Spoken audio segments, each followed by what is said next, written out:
Using these 3 simple tools, I will show you how you can help your shoulders move and feel better.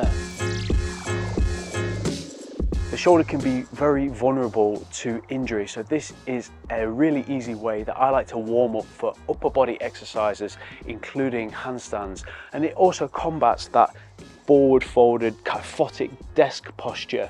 So consider incorporating these before your next upper body session, or even just to restore some of that better postural position. The overhead rotation, otherwise known as the shoulder dislocate, sounds like a very daunting exercise, but in fact this is a very progressive way that you can access the full range that the shoulder is capable of performing. By using something like a resistance band, it's very easy for the shoulder to get up overhead, and with that bit of stretch through the resistance bands, it allows that shoulder to move up and over. Initially, I would encourage you to go nice and wide.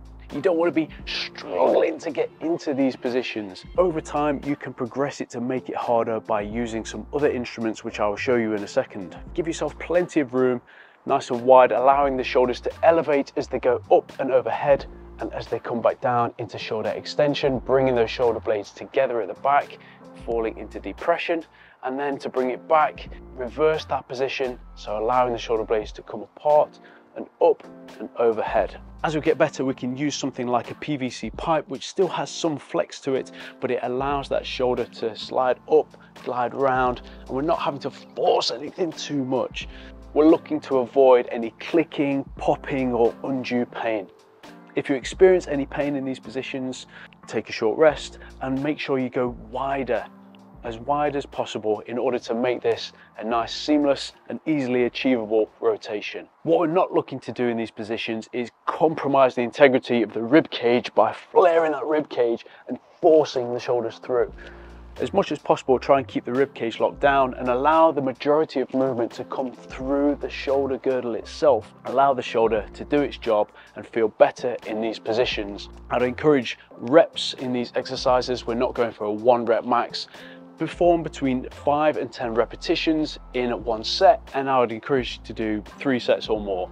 I put something like an elastic band just to give myself a mark of where I'm at or what my personal best is, and over time we're looking to gradually bring those hands closer and closer and closer. If you're becoming very familiar with this exercise, progress to something that has very little give, something like a broom pole or a wooden dowel.